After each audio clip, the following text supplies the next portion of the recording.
Hola, buenos días. Soy Mónica Tapia, soy coordinadora de estrategia de AUNA y quiero empezar, dándoles la bienvenida, un agradecimiento a la Fundación Ebert en México, Friedrich Ebert en México, porque junto con AUNA convocamos este evento. Y quiero empezar con un par de palabras sobre qué es AUNA. Somos una plataforma política para impulsar nuevos liderazgos, nuevas representaciones de mujeres, para alcanzar mayores niveles de bienestar, protección del medio ambiente y justicia. Tenemos 5 ejes de trabajo y ahorita digamos esta es la presentación formal y luego viene la didáctica, pero la formal es que trabajamos con una agenda de propuestas de política pública en 5 ejes, en justo políticas ambientales, igualdad de género, paz y justicia, bienestar, cuidados y seguridad social y políticas económicas para la igualdad. Estos 5 ejes son lo que nos impulsa a buscar mujeres que quieran entrar a la política, mantenerse en la política, porque también estamos reconociendo a muchas mujeres que ya están en la política, en los cargos públicos, y que no queremos que, dadas las condiciones que luego las mujeres enfrentamos en la política, se vayan de ahí y perdamos talento. Somos una red de mujeres, tenemos una membresía, bienvenida a todas las mujeres aunas de la membresía que están aquí. Ustedes realmente son quienes nos sostienen, es uno de estos pilares que nos sostienen. Somos una red de mujeres que apoyamos a otras mujeres. Buscamos sobre todo mujeres que quieran ser candidatas. Tenemos ya en unos meses pues la mayor elección en México, donde estaremos pues votando por casi 20,000, más de 20,000 cargos públicos, y nosotros a través de algo que le llamamos las nominadas y que tenemos convocatorias públicas para hacer formación y nominación. ¿Y qué quiere decir esto? Bueno, pues en la convocatoria de formación justo tenemos una selección de mujeres a quien formamos en estos temas de política pública, pero también en liderazgo y en cómo hacer campañas electorales, equipos de campaña de una manera, digamos, de bajo costo, que estén cerca de sus comunidades, de sus territorios, que ayuden a llevar las soluciones y los problemas y la definición de muchos de estos problemas a la política. Entonces, en ese sentido, no buscamos cualquier mujer, buscamos mujeres comprometidas con sus comunidades, levantando justo también qué son las demandas, los problemas sentidos, pero también las soluciones, tanto técnicas como de intercambio de saberes y de conocimiento a través de su trabajo comunitario. Entonces tenemos esa convocatoria de formación, empezamos casi 1 año y medio antes que las elecciones en este proceso de formación, de toma de decisiones respecto a cómo que se trata ser candidata, qué acuerdos debo de tener desde mi familia, con los partidos políticos, con otros candidatos, con otras redes que me van a acompañar. Y después tenemos una convocatoria, le llamamos de nominadas, donde ahí lo que buscamos ya son las mujeres que están listas para ser candidatas en la siguiente elección. Muchas veces en la formación no todas están seguras que este es el camino, es como que traigo ahí una cosita, un gusanito, pero quiero enterarme más, o a veces algunas deciden que este no es el momento y que posteriormente sí. Las nominadas sí buscamos que se atrevan, den un paso y sean candidatas hacia 2024. Actualmente estamos acompañando a 74 nominadas en varios estados de la República, no solo estamos en la Ciudad de México, estamos también en Nuevo León, en Jalisco, en Guerrero, en Oaxaca, y tenemos nominadas también en Sinaloa, en Tamaulipas, en Quintana Roo, en Michoacán, Nayarit, Colima, seguro se me olvida algún otro estado por ahí, pero es decir, alrededor de la República. Tenemos esto que le llamamos capítulos, que son el grupo de mujeres de membresía que acompañamos a estas mujeres de distintas formas. ¿Y qué quiere decir este acompañamiento? Y justo creo que el evento de hoy, el conversatorio de hoy se enmarca en esto. Las acompañamos en temas de liderazgo y trabajo de sus habilidades emocionales, de negociación, de trabajo colaborativo. Las acompañamos también en una estrategia de corresponsabilidad en seguridad y las acompañamos a través de propuestas para sus campañas, propuestas de políticas en estos 5 ejes que ya hablé. Justamente en unas semanas tendremos también un evento donde muchas de estas que ya son candidatas, que están en estos momentos registrándose como candidatas, como suplentes de candidatas, se van a comprometer con estos temas de la agenda, con la membresía. Entonces estaremos también platicando de esto en otro evento. Pero bueno, pues eso es en lo que los acompañamos. Y lo que queremos, nos hemos dado cuenta y queremos decir es que pues la política es muy violenta. Incluso si no hay violencia tal cual criminal, hay una violencia psicológica, hay siempre, aunque nos garantizan muchos leyes y lineamientos, la paridad, hay muchos situaciones reales que nos están diciendo en lo cultural, en lo social, a veces en lo familiar, que las mujeres no debemos de estar en la política, ¿no? Hay muchos factores que nos expulsan, que nos hacen desertar de este camino.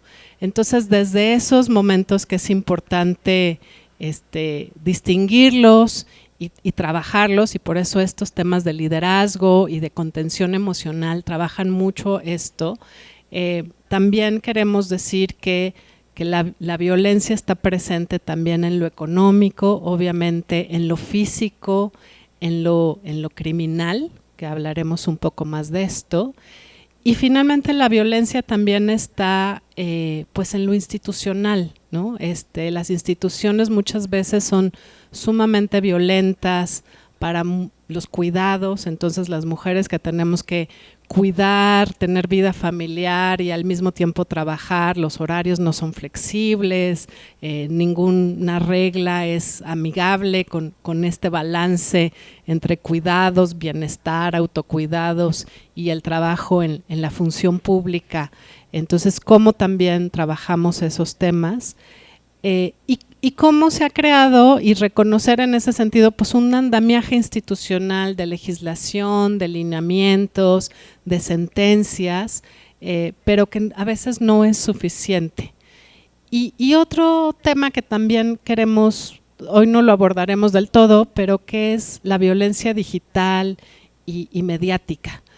¿Cuántas veces pues en las redes sociales está el discurso de odio y las mujeres en particular y las mujeres con vida pública lo vivimos muy intensamente, de cómo estas agresiones digitales que pues afectan mucho también el autoestima, el sentir que no somos suficientes por cómo estamos haciendo las cosas, a veces también se trabaja esto, ¿no? Y en los medios pues muchas veces estas líneas editoriales, encabezados, que la verdad es que el movimiento feminista, me encanta ese tema de editorializar las editoriales y los encabezados, pero pues a veces normalizamos que sea la esposa de, la hija de, sin dar más contexto de ciertas mujeres. Y esto es lo mínimo, ¿no? Muchas veces pues cómo está vestida, qué va a pasar con su familia, o sea, preguntas que los medios no harían a candidatos hombres, está constantemente en estas coberturas mediáticas y narrativas. Esto es un poco lo que vemos en AUNA y pensando en específico ya desde 2021 echamos a andar un primer piloto de nominadas, un primer piloto de una estrategia de corresponsabilidad que estamos tratando como de mejorar y de consolidar y de documentar 2024, pero lo que nos dimos cuenta es que AUNA sola no puede con tantas cosas.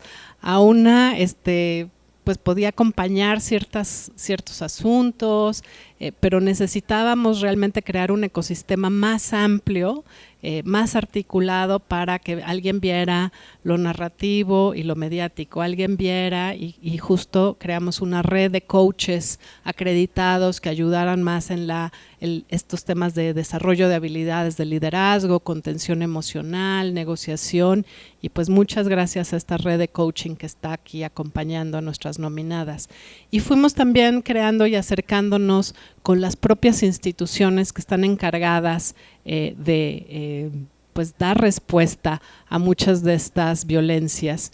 Y también lo que vimos es que necesitábamos expertos en seguridad que entendieran pues los patrones de la criminalidad, de las violencias que se estaban dando, y que en estos momentos hay muy buena investigación haciéndose en México y mucha gente interesada en documentar, en analizar, en reflexionar sobre los contextos de violencia física y criminal que existen en México. Entonces, pues este evento un poco lo creamos como para platicar entre nosotros, entre nosotras, en conocernos. Mucho de esto a veces es que pues leemos el reporte por acá o conocemos a esta otra persona y tuvimos una muy buena conversación, pero hay pocas veces nos reunimos todos y nos escuchamos. Entonces, en ese sentido fue creado este evento como para entender cuál es el contexto en el que vivimos, de violencia electoral, violencia política, violencia criminal, que será la primera mesa. El segundo, cuál es la respuesta o las leyes, los lineamientos, las capacidades de las instituciones para responder a esto. Y creo que también el hecho de que invitáramos a partidos políticos, a unidades de género, organismos especializados de las mujeres, porque hay una parte muy importante dentro de los partidos y que el partido tiene que responder ante estos retos, porque hemos encontrado que también la primera violencia que las mujeres sienten dentro del partido, pero también es la primera ventanilla de denuncia y atenciones dentro del partido. Entonces, ahí pensar en que los partidos son también estas instituciones que nos ayudan a organizar la participación, la votación, las candidaturas, pero también la prevención y la atención a la violencia política de género. Y finalmente, en la última mesa hablaremos de qué se está haciendo desde la sociedad civil. La verdad es que a veces son actos muy heroicos, ustedes oirán ahora una experiencia en Guerrero, pero también son semillas de lo que necesitamos como sociedad ponernos de acuerdo y pensar en que obviamente el Estado mexicano es quien debe proteger a nuestros candidatos, nuestras candidatas de amenazas, de prevención de esta violencia, pero también desde la sociedad civil hay mucho que hacer, hay mucha innovación que de esto podemos aprender, y lo que nosotros les hemos planteado a muchas de estas instituciones es como úsenos como usuarias que podemos después documentar, reflexionar, dar retroalimentación a lo que se está construyendo. Entonces, pues bienvenidos, bienvenidas todas a esta pues primer evento que estamos organizando sobre violencia política de género, y pues adelante con la primera mesa, la moderadora Mafe Rodríguez. Pues buenos días. En primer lugar, agradecer a AUNA y a la Fundación Ebert en México por la invitación a organizar este conversatorio y a moderar esta primera mesa que tiene por nombre y contexto criminal electoral en México y respuesta institucional. Y como ya bien lo ha dicho Mónica, pues nuestro participante en esta mesa es Paulina Covarrubias, que es investigadora en Noria Research, Eduardo Guerrero, que es socio director en Lantea Intelligence, y Verónica Patraca, coordinadora de incidencia en Data Cívica. Y nada más, antes de comenzar, a mí me gustaría hacer un breve apunte. Precisamente yo, cuando venía para acá, reflexionaba, y hablando también con Mónica hace un momento, de desde cuándo estamos hablando de violencia política de género, violencia política en razón de género en nuestro país. Y precisamente ayer recordaba de este caso que seguramente ustedes recordarán quizá, o no sé si lo hayan conocido en su momento, de Gisela Mota, que fue alcaldesa en Temisco, en Morelos, en 2016, que al día siguiente de haber rendido protesta la asesinan en su casa. Y este caso fue paradigmático para quienes estamos en el movimiento feminista y que empezamos en ese entonces a hablar ya de la importancia de comenzar a visibilizar la violencia contra las mujeres en razón de género y demás, pero creo que este caso, y ayer me alarmé mucho porque yo no había dimensionado la edad que ella tenía 33 años cuando fue asesinada, y que entonces a partir de ahí, y que fue una lucha precisamente de las mujeres, sobre todo, que quienes están en defensa de los derechos político-electorales libres de violencia, que fue hasta 2020 prácticamente que se dio este reconocimiento en la legislación mexicana. Entonces nada más quería hacer como este apunte para dimensionar desde cuándo estamos, digo, no es porque desde ese entonces existiera, sino desde cuándo ya estamos en la mesa pública haciendo insistencia en la importancia de este asunto, como aquí se hace en este conversatorio. Y bueno, si no tienen inconveniente las y el panelista, haríamos pues dos rondas muy breves como para hablar sobre la situación en la que estamos ahorita, digamos sus diagnósticos, su perspectiva, su mirada sobre estos asuntos, que ahorita les voy a dar como unas preguntas guía, y en una segunda pues, digamos ronda como de intervenciones, como hacia dónde, lo que se tiene que hacer, lo que hace falta, etcétera. Y cerraríamos con una breve pues ronda de participaciones por parte de las y los asistentes con las preguntas que ustedes pudieran tener. Y bueno, las preguntas guías para, digamos, esta primera intervención sería ¿cuáles son las tendencias criminal electorales esperadas en 2024? Que aquí cabe mencionar que ni siquiera han iniciado las campañas políticas, entonces creo que también hay que tener presente esa situación. Y aquí un paréntesis podría ser si sus datos, sus perspectivas indican si hay algún patrón entre las víctimas en este sentido de violencia política contra las mujeres en razón de género.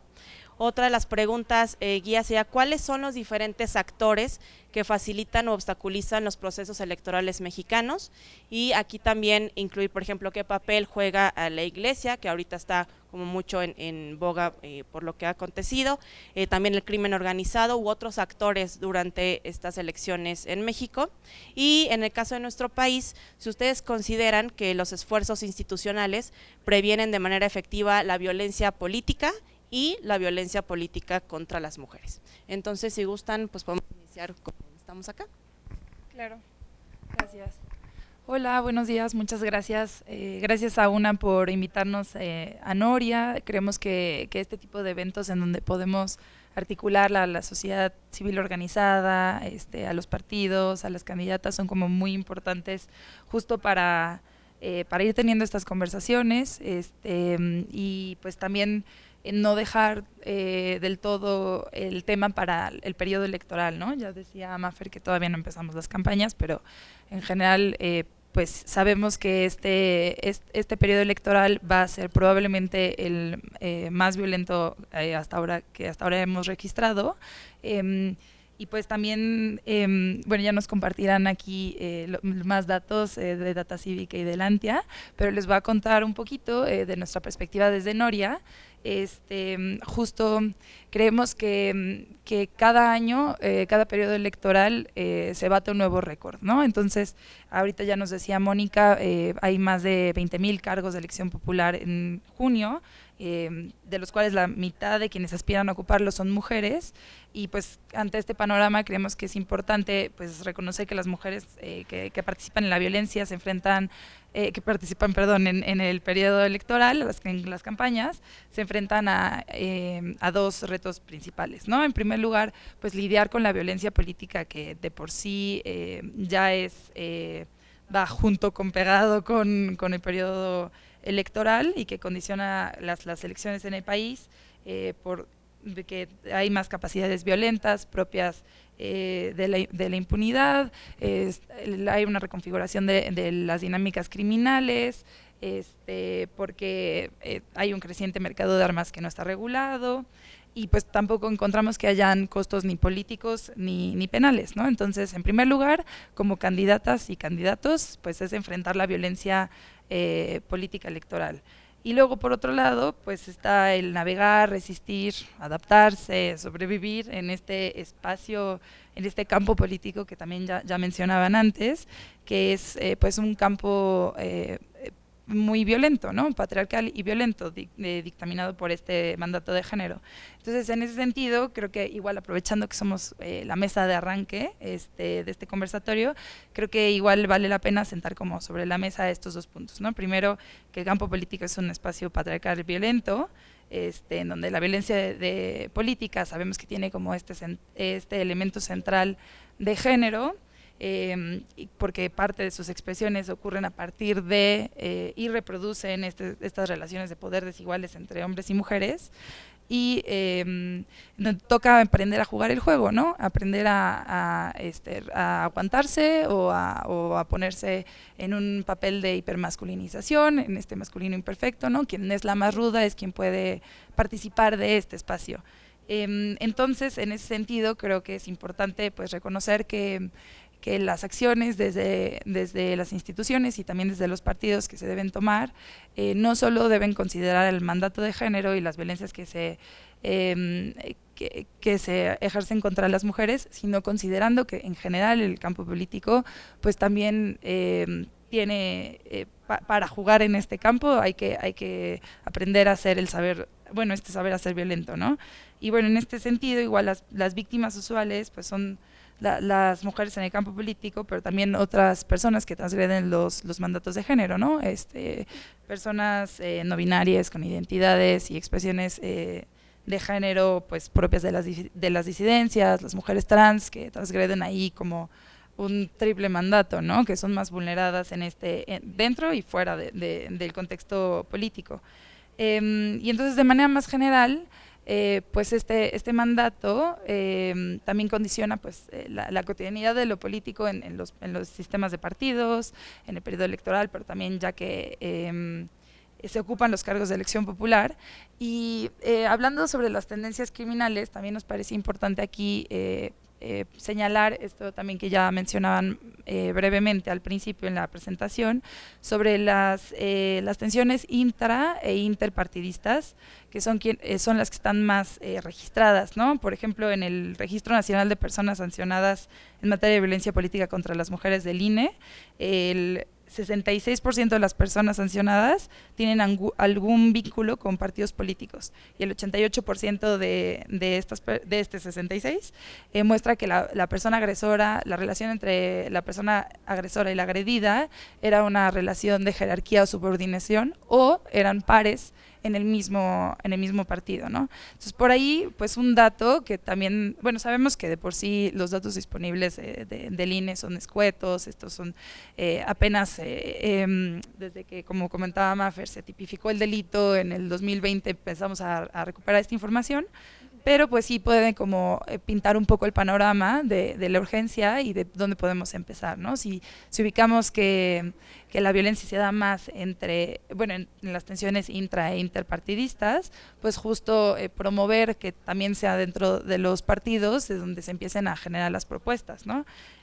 Igual son datos que hemos documentado desde Noria, con una base que hicimos en el 2021, en donde, por ejemplo, aquí encontrábamos que 43.8% de los agresores eran grupos armados. O sea, recuperamos esta información de la prensa, entonces obviamente sabemos que esto también tiene muchos sesgos, pero justo nos preocupa un poco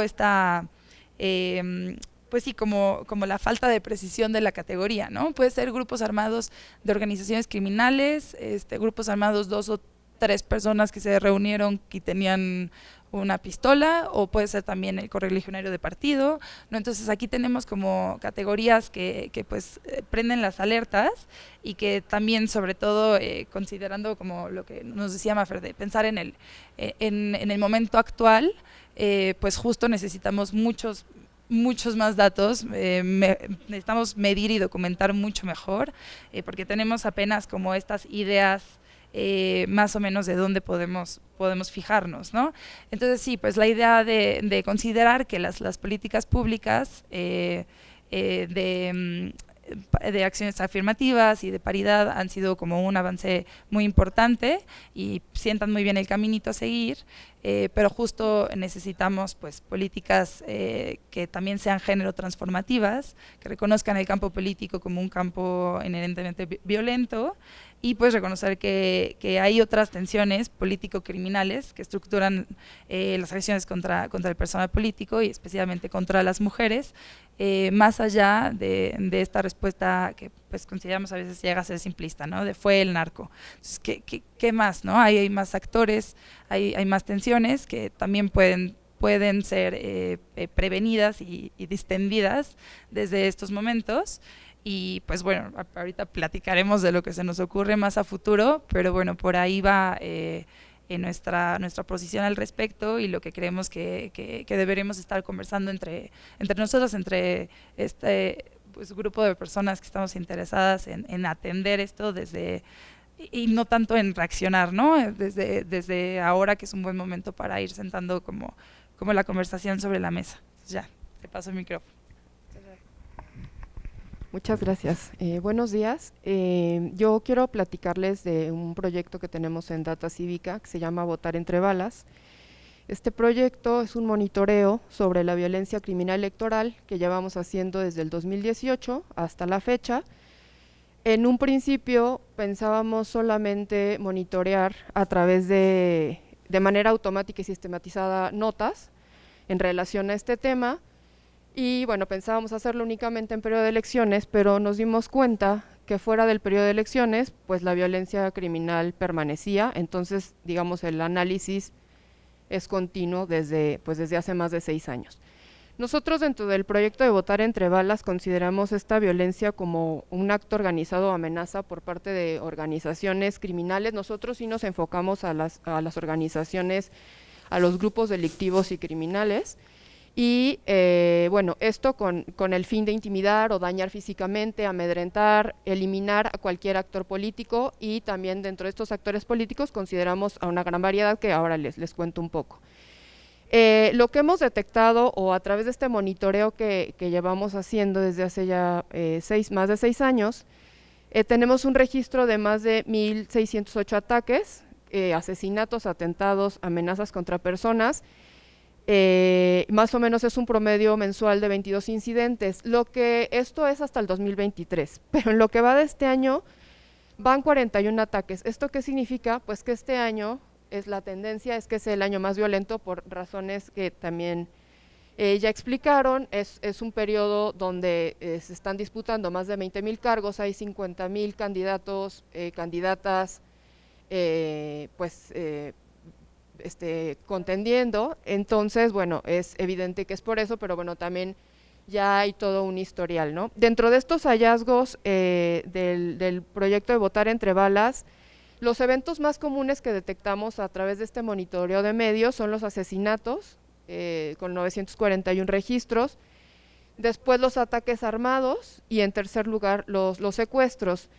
Acá nosotros estamos considerando candidatos, candidatas, estamos considerando también personas que están en instituciones de seguridad y justicia, es decir, fiscales, jueces, policías, etcétera. Este grupo de instituciones de seguridad y justicia son quienes sufren más ataques, pero es importante mencionar que sufren ataques fuera de los enfrentamientos, fuera, digamos, de su horario laboral. Son aquellos jueces o policías que están, no sé, tomándose un café con la familia, y es ahí donde sufren el ataque. Entonces es importante hacer ese hincapié porque no es en labores, ¿no? Y el segundo grupo de personas que están en el poder o que están contendiendo son los que están por parte del Poder Ejecutivo, ¿no?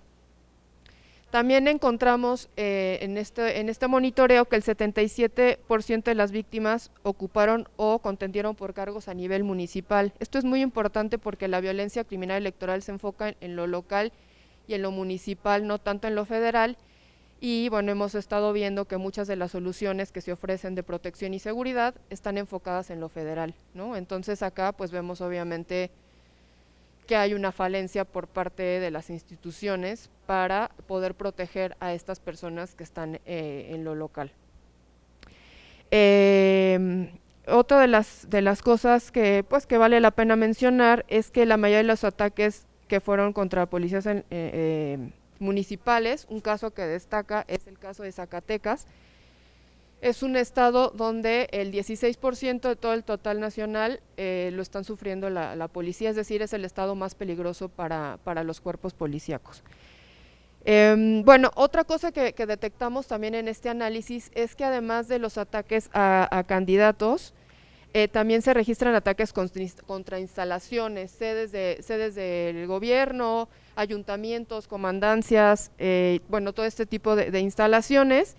Y observamos que en los últimos 2 años, en el 2023 y en el 2022, hay 3 ataques en contra de instalaciones contra los años anteriores, que solo es 1. Es decir, esto si lo vemos en una gráfica, va cada vez en aumento y este año apunta pues a un pico como nunca había habido en la historia de México en cuestión de elecciones. En cuanto a la distribución geográfica, la mayoría de los registros de violencia política o criminal en lo que va del 2018 a la fecha, ocurrieron en Guerrero, con un total de 181, en Veracruz, con 161, y en Guanajuato, con 155. Estos son los estados donde vemos más este tipo de violencia, y sin embargo, ya por número de víctimas, sí cambia un poco la distribución geográfica. Observamos que en Tijuana fue el municipio con mayor registros, con 30 personas en total, seguida de Guerrero, de Chilpancingo como municipio, y de Celaya con 25 y 24 respectivamente. Para el caso de las mujeres, en el caso de, el estudio que nosotros tenemos en Votar Entre Balas es muy general, es en general para candidatos y candidatas, para cualquier, digamos, no estamos acá haciendo tanto el análisis distinguiendo como por género, pero bueno, para el caso de las mujeres, 2 de cada 10 víctimas de violencia política electoral han desempeñado cargos o contendieron puestos a nivel municipal, y el 12% de estas mujeres son familiares de alguna persona que está en algún puesto, de algún candidato, de algún alcalde, presidente municipal, contra el 7% de hombres. Entonces aquí seguimos viendo como un sesgo en esta parte. Y bueno, del 29 de ellas son mujeres que han sido atacadas por ser candidatas o excandidatas, que es un poco lo que conversábamos en un inicio. Finalmente, bueno, como ya mencionaba hace rato, la tendencia para el 2024 es un aumento de la violencia criminal electoral. Nosotros en un principio pensábamos que iba a ir bajando y subiendo conforme al periodo de elecciones. Lo que vemos es que no, 2022 y 2023 fueron a la alta, no disminuyeron los eventos, al contrario, incrementaron. El mes más violento que detectamos desde que hemos estado haciendo este análisis es en octubre del 2022, con 66 ataques. Acá, bueno, vimos 2 casos importantes: la masacre de 20 personas en San Miguel Totolapan, en Guerrero, donde un grupo armado asesinó al alcalde, al exalcalde, al director de seguridad y al cuerpo de seguridad, y también en ese mismo mes también un multisecuestro del alcalde de Guerrero, Coahuila, donde, bueno, es el multisecuestro porque fue este alcalde, pero también familiares y colaboradores cercanos a esta persona. Entonces eso fue uno de los meses en los que observamos este incremento. Y de este año, los primeros días, bueno, en general en enero observamos ya 3 asesinatos a precandidatos, a una aspirante a cargo municipal y a una precandidata al Senado de la República. Sí, ya estoy por acabar. El actual proceso electoral será más violento y, como ya mencionaba, hay 50,000 aspirantes a diversas posiciones, y además se renovarán presidencias a cargos municipales en 30 de 32 estados, lo que evidentemente pues hace que esto vaya en incremento. Pues eso sería básicamente lo que hemos encontrado en este análisis. Gracias. ¿Cuánto tiempo tenemos? 7, ok. Bueno, para no repetirme con las 2 personas que me antecedieron, yo básicamente lo que diría es cómo debe razonar a alguien que va a ser candidato a un puesto de elección popular local, cuando después, digamos, durante el proceso en donde es precandidato y luego candidato, etcétera, ¿no? Lo primero que hay que hacer es conseguir información contextual de la zona donde este candidato va a estar realizando actos de campaña. Los datos oficiales desgraciadamente no son útiles porque, como ustedes saben, muy poca gente denuncia en México y esos datos están construidos con denuncias. Entonces tienen que buscar información de fuentes abiertas, así le llamamos nosotros a los periódicos, a las plataformas noticiosas, etcétera, ¿no?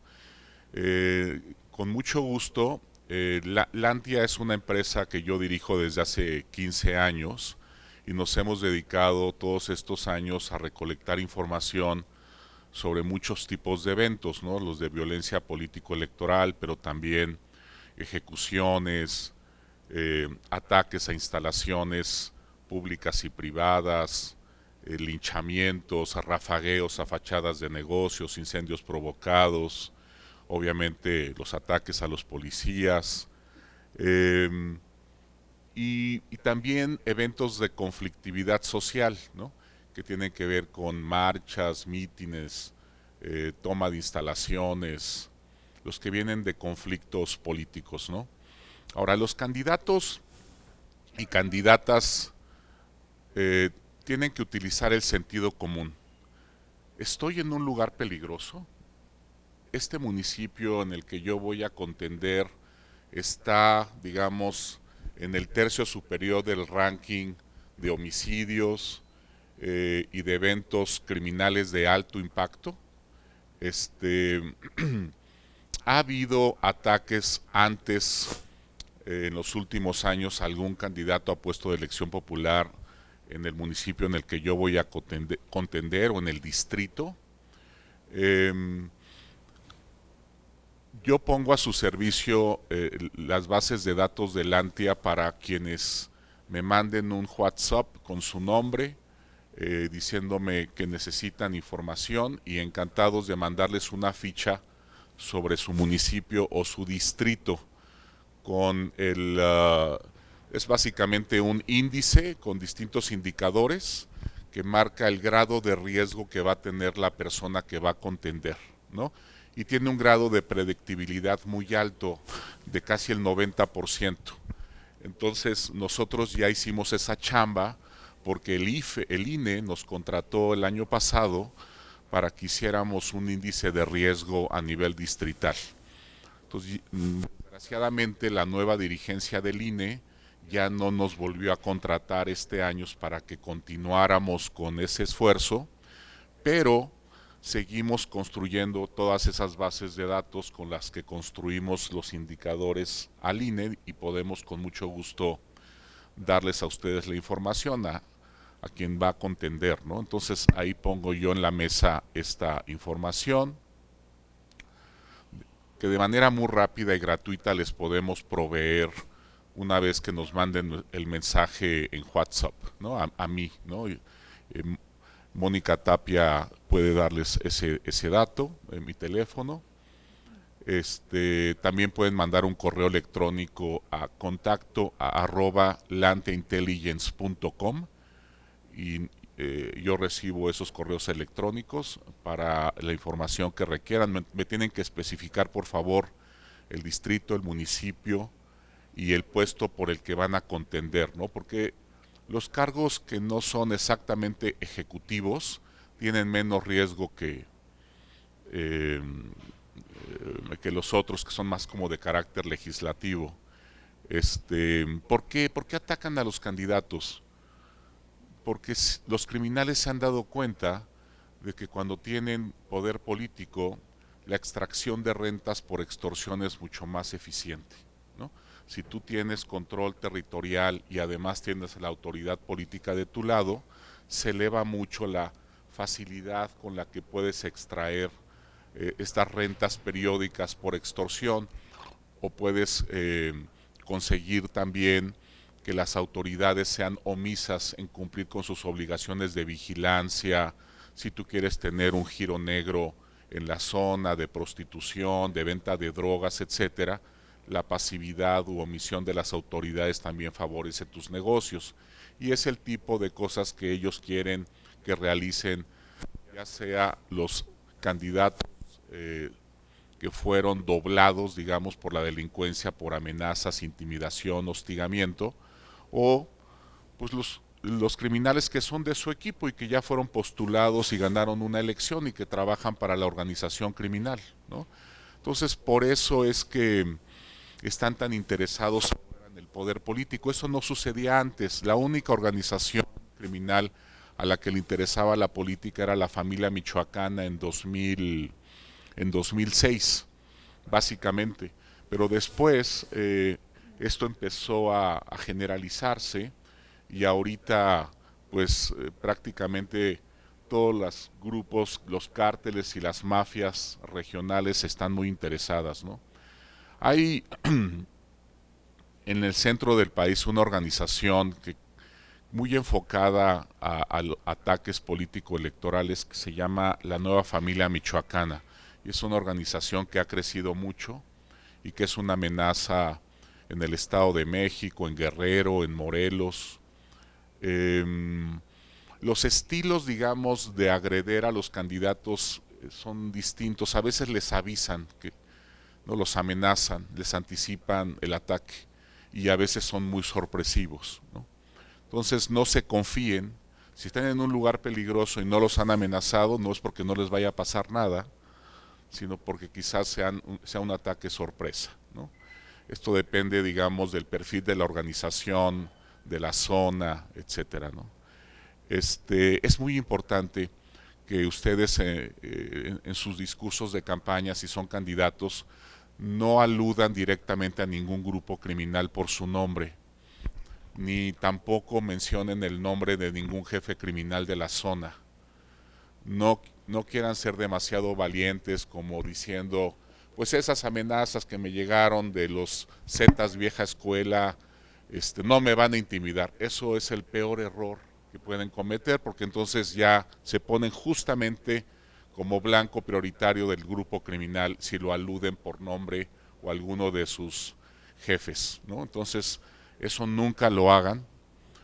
Tampoco es conveniente que se hagan foros públicos en materia de seguridad si la zona es peligrosa, porque ahí puede haber ataques a los ponentes, a los organizadores del evento, etcétera, ¿no? Como ya mencionaron, los focos son los candidatos, pero si el candidato está muy resguardado, se van a ir contra el equipo de campaña o contra los familiares del candidato, que son los dos, digamos, blancos prioritarios después del candidato, ¿no? ¿Qué otro tip sería importante? Armen escándalo. Si se sienten amenazados, intimidados, sí es importante que levanten la mano en las redes sociales y que digan, necesito ayuda, necesito protección. Ayer pedí a la policía municipal unos guardias para mi evento y no asistieron. Espero que el alcalde tal cumpla con su obligación de proveerme seguridad para los siguientes eventos de campaña. Es muy importante que eso resuene en las redes sociales o en los medios para que los políticos, las autoridades políticas de la zona, lo tomen como algo importante y actúen, ¿no? Porque ya armaron ahí en el INE y en las mesas interinstitucionales unos protocolos para los candidatos de los distritos o municipios de riesgo alto, medio y bajo, pero eso solamente en papel. De ahí a la realidad hay un trecho importante, y si ustedes no presionan y no llaman la atención de las autoridades no les van a hacer caso, aunque eso figure en documentos oficiales, ¿no? Pues esas serían básicamente recomendaciones.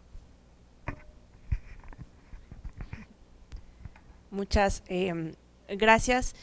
Bueno, aquí ya un poco nos dieron contexto, datos de las investigaciones y seguimiento que han dado en estos últimos años, y aquí también Eduardo nos compartía pues una serie de recomendaciones, de tips en caso de que ustedes sean candidatas, incluso pertenecen a equipos de otras mujeres o hombres que van a participar en estas elecciones. Y ya para ir concluyendo esta mesa, que la verdad es que no sé ustedes, pero a mí se me pasó muy rápido, pues ¿cuáles serían las recomendaciones, un poco para ahondar en lo que ya comenzaba a esbozar Eduardo, cuáles serían estas recomendaciones generales, pues tanto tanto para las instituciones electorales, las instituciones del Estado, como para quienes están pues propiamente inmiscuidas en estos procesos electorales, para precisamente pues haya una atención, bueno, una prevención, atención, un acompañamiento a estos casos de agresiones contra personas candidatas, o como aquí ustedes lo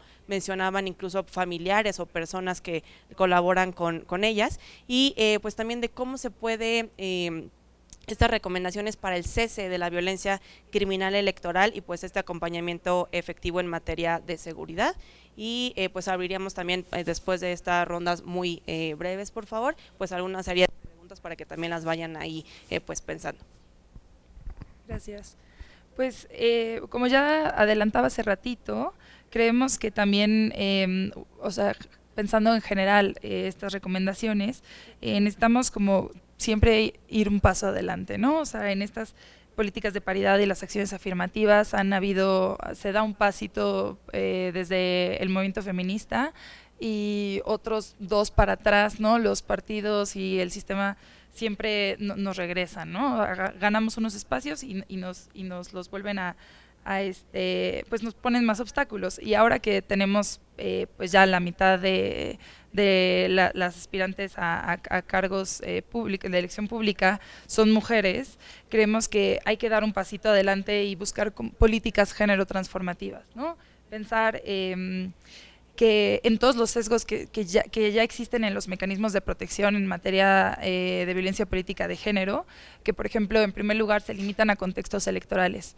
Entonces, como ya comentaban, o sea, si una candidata quiere denunciar violencia, que de por sí es difícil primero identificar, bueno, no siempre es difícil, ¿no? Pero si no está como muy familiarizada con estos conceptos de los que estamos platicando, puede llegar a ser difícil identificar que esta violencia no es algo normal que sucede en el periodo electoral, en el sistema de partidos, y bueno, se carga en las candidatas pues la responsabilidad de la denuncia. Entonces, o sea, se deja de lado los procesos de garantías de no repetición y de reparación del daño.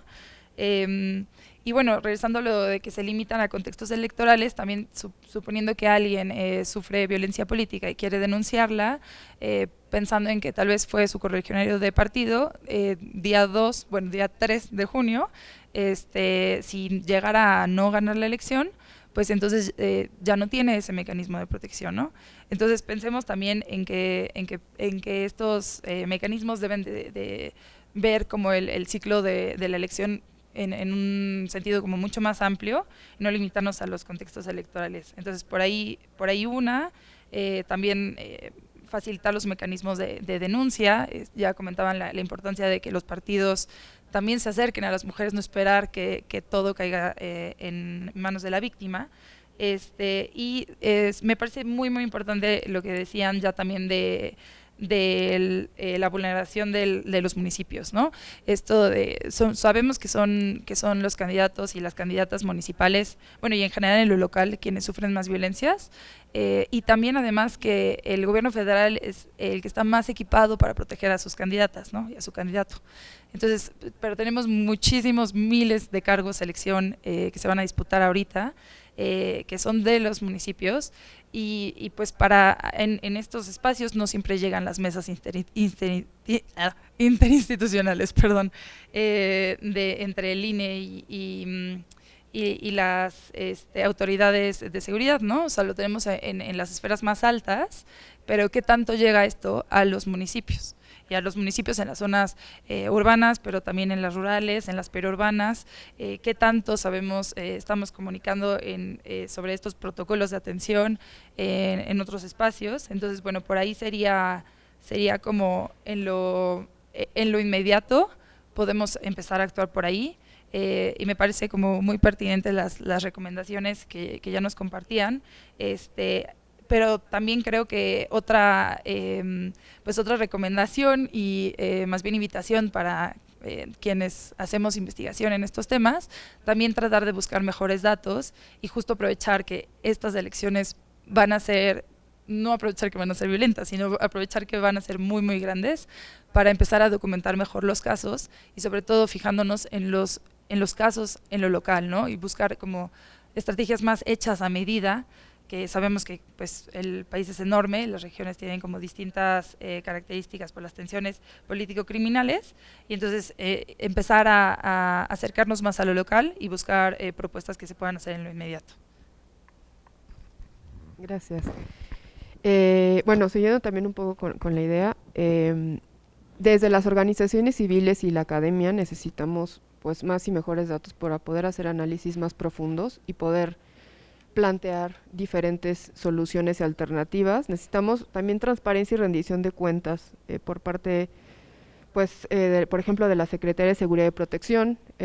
Tuvo un plan en la contienda electoral 2021 y necesitaríamos conocer qué funcionó, qué no funcionó, cómo fue, para de esa manera hacer análisis, pues obviamente que funcionen. Y en este caso no solo quedarnos con lo que vemos en los medios, ¿no? Sino cómo fue la implementación, ¿no? Porque luego vemos el plan, pero no vemos cuáles fueron los aprendizajes. En el caso de las autoridades electorales también, pues eso, tener un acervo de datos bien organizado para poder avanzar en el estudio, que viene generalmente pues es la fiscalización de los recursos que gastaron en las campañas, el tema de recursos económicos, pero estaría bueno también saber pues cuáles son los candidatos o candidatas que sufrieron algún tipo de amenaza, cuáles fueron los partidos que más recibieron este tipo de amenaza, en proporción, obviamente. Conocer un poco más cuáles son las colusiones entre los grupos criminales, los partidos, los candidatos, que bueno, también un poco hablando sobre los actores, pues estos son actores que hay que considerar y que pues son, digamos, son alianzas de hace mucho tiempo, no se deben solamente a este sexenio, sino estas colusiones vienen de años anteriores, de hecho desde antes de la llamada guerra contra el narco, ¿no? Desde antes del 2016 ya existían, digamos, estas cosas, lo cual se ha acrecentado. Otra cosa que me gustaría mencionar, que creo que es importante, es que la militarización y la intervención de las Fuerzas Armadas no es una solución para disminuir la violencia criminal electoral. De hecho, a través de la intervención de Fuerzas Armadas se ha incrementado la violencia. Entonces, creo que eso es importante mencionarlos. También es un tema que en Data Cívica tenemos muy presente, el tema de la militarización. Y finalmente también, un poco también repitiendo ya, la coordinación interinstitucional entre partidos políticos, gobierno, sobre todo, y medios también es muy importante que los medios estén presentes para poder visibilizar el problema y abordarlo pues no solamente desde lo reactivo, sino desde lo preventivo, que es justo lo que necesitamos, ¿no? Pues eso, a grandes rasgos, y bueno, también es necesario que haya un enfoque estructural, que el enfoque no solo sea de solucionar lo que está pasando ahora, sino, bueno, hay causas que todas conocemos, las causas como la pobreza, la desigualdad, que son cosas que vienen de raíz, que también obviamente tienen que ver con este problema, y también el trabajo en la incidencia internacional, con esto que ya mencionabas tú al principio sobre la regulación de armas, la demanda de la droga, y pues todos estos temas que influyen de manera directa en la violencia criminal electoral. Y bueno, nada más invitarlas a que visiten la página de votarentrebalas.datacivica.org, ahí pueden ver un mapa y bueno, hay muchos filtros donde se pueden hacer análisis muy profundos y también pueden utilizar la base de datos para pues conocer un poco más lo que hemos estado haciendo.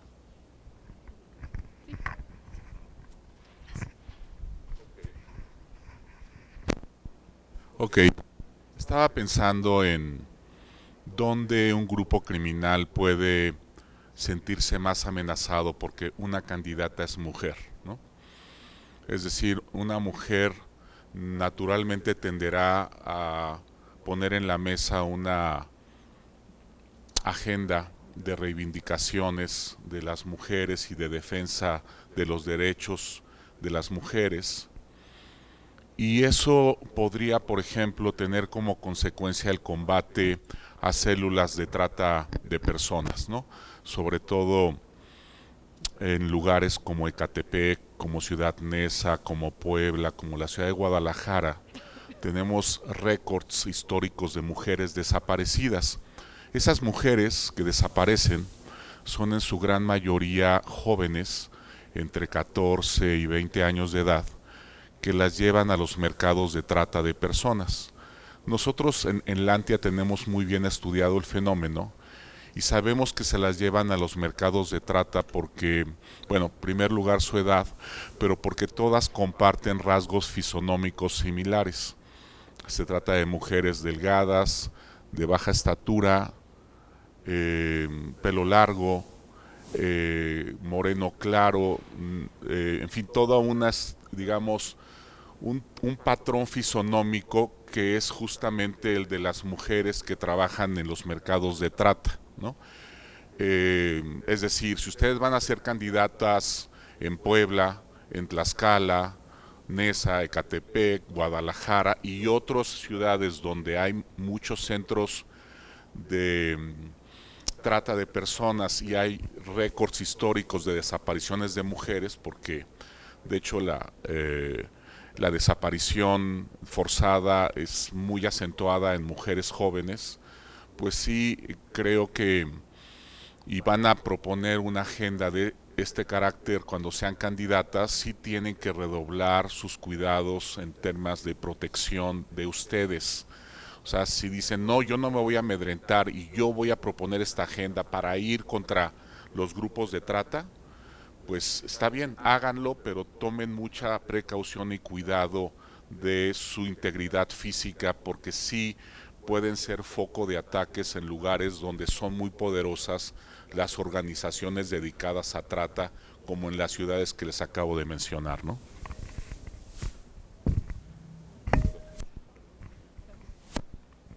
Muchas gracias. Si alguien tiene una pregunta, sí, podrían pasar el micrófono. Si sería como para alguien en específico, y tenemos 3 minutos para las preguntas y respuestas, entonces adelante. Me parece que desde ver a México desde la violencia hay que hacer 3 estados y zonas donde ya no hay estado. Ese es básico, porque ahí no se puede hacer nada. Y, bueno, mi nombre es Sergio García. Buenos días. Me invitaron por el Diálogo por la Paz, donde estoy ahí animando el proceso. Bueno, yo creo que hay que decir Chiapas, parte de Guerrero, Michoacán. Hay otro México donde existe la gobernanza narca. Lantia tiene ahí un estudio muy bueno sobre cuántos grupos criminales participan en los municipios. Ahí la estrategia para un candidato pues va a ser cómo interviene en ciertos acuerdos de paz, ¿no? Y luego hay otro México donde existe una cierta gobernabilidad democrática, como la Ciudad de México, no sé, Jalisco, Nuevo León, donde se puede hacer cierta acción política con cierta libertad. Me parece que esa metodología puede ser básica, porque de ahí se determinan las estrategias políticas que van a tener que intervenir. Bueno, yo creo que hacer los protocolos de cuidado son básicos, generales, que toda candidata debe seguir, y luego el papel de los medios de comunicación, fundamental para poder contener acciones intimidatorias o de agresión física hacia las candidatas. Nada más era una intervención sobre metodología que permita establecer estrategias, pero hay que tener en cuenta esos contextos, esas coyunturas y ser realista en las intervenciones políticas. Gracias. Muchas gracias, Sergio, por su intervención. ¿Alguien más? No. Bueno, pues no me resta más que agradecerle a Paulina, Verónica y Eduardo por los interesantes datos que nos compartieron, los tips, también las invitaciones que ya dejaron aquí, tanto para mandar mensajes por WhatsApp, correo electrónico, consultar los reportes que ustedes tienen en sus organizaciones. Entonces, muchísimas gracias y pues que continúe la mesa 2 para pues seguir con el diálogo. Muchísimas gracias.